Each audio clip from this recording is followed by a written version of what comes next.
When it comes to Polish sabers, there are two things that are very, very true. One is they're very beautiful pieces. The second one is it's very hard to find an affordable version. And what? We're canceling this video? Why? Oh.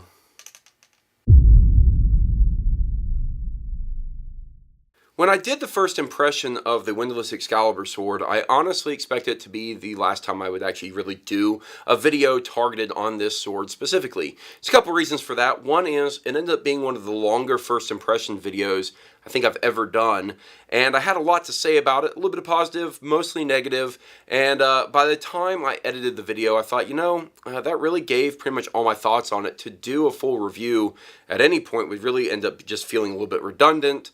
And quite honestly, I wouldn't really have anything else to say, and it's not really worth a review, so I'll just leave it at that. It'll just become another part of my collection. Yet here I am, doing another video about this sword. Why, you might ask? Well, that's because an eagle-eyed viewer of mine, who I'm just going to call Andre, saw an interesting image, saw something that was, well, honestly, an inspiration for this sword. And the source of that inspiration and the kind of closeness of the profile of this sword to what the inspiration source was is pretty telling, and I figured I'd want to highlight it. I figured it'd be something of interest for the community, and something that you probably should know about, and something that I think Windlass might even need to be called out on. You see, there was a sword design that had been implemented by Peter Lyon. Now, if you don't know who Peter Lyon is, he is a really well-known swordsmith, especially within the swordsmith community. But more so, I think his sword designs have caught the attention of more people's eyes than pretty much any other sword designs in existence. And that's because he designed all the swords for really, really popular movies, such as The Lord of the Rings and The Hobbit and, Chronicles of Narnia, and actually pretty much anything done by Weta Workshop that had to deal with swords. So he's done a lot of really fantastic work. His designs are really quite incredible, really beautiful, and I've always really appreciated them. But he's also done designs that go outside just the film, that he is inspired to go do his own thing. And he did a sword called Aerul. And I'm pronouncing that roughly correct, I believe, but it's spelled with a lot of vowels. And the profile of that sword looks something like this. So, does that look familiar? Yeah, I thought so. Now, they're not exact similarities. There's enough of a difference, I suppose.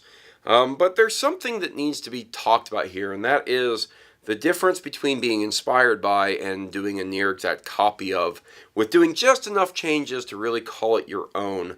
And I don't really know how to feel about this one, because I do feel like they more or less just did the bare minimum to make the changes to not be called out for just duplicating one of Peter's designs. So, let's talk about these two swords.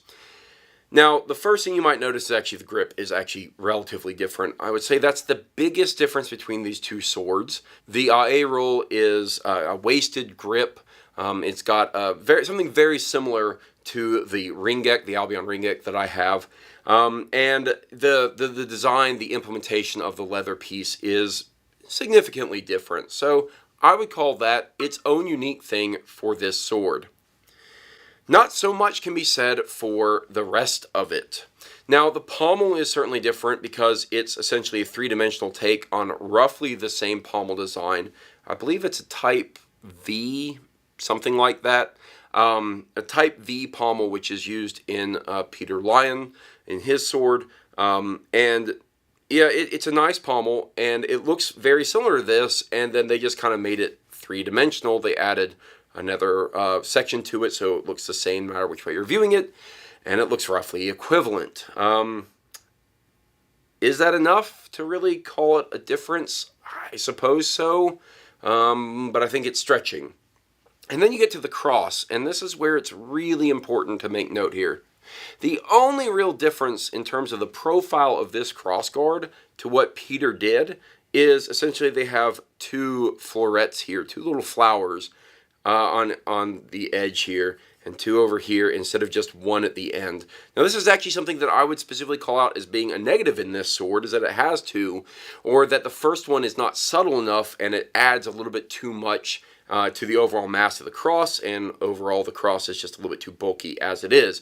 You look at Peter's design, it's nice, it's slender, it's elegant, and it would fit in with the sword as a usable sword. Now they made a pretty big difference here at the piece where they've added this little signet on this sword. Obviously it's a good bit different on Peter's, but that's them just applying something of an Arthurian symbolism there and not much else. And honestly, I think it looks better on Peter's sword. And the blade is almost exactly the same. It's a triple fuller with the 2 smaller fullers going only up the first maybe half of the blade, and then the larger fuller going much further. While the blade profile is not exactly the same, it's darn close. And I can't really say that it's much more of just a mimicry. So that's what this is really going to come down to, is how much is Windlass actually essentially duplicating someone else's designs for profit versus just coming up with something on their own. I specifically said I like it when Windlass does their own thing.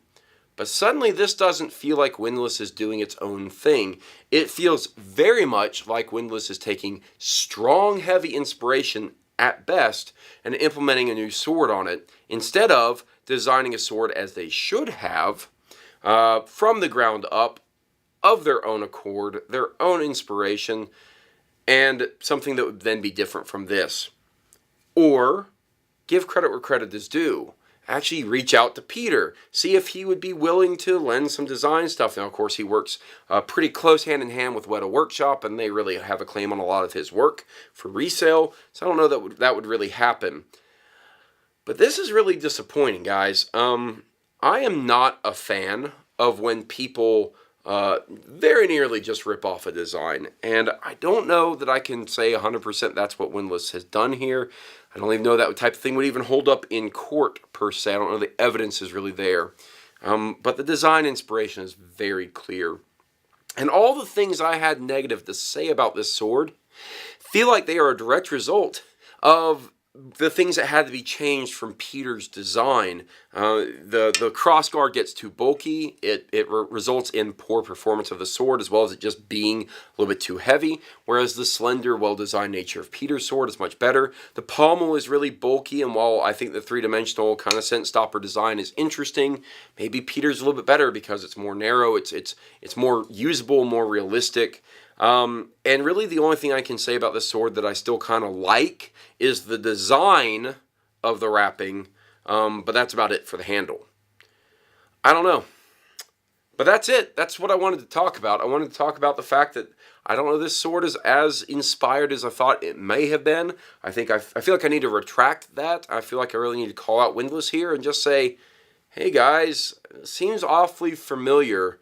Seems like you should maybe say something to that, speak to that, do maybe a redesign, come up with something else.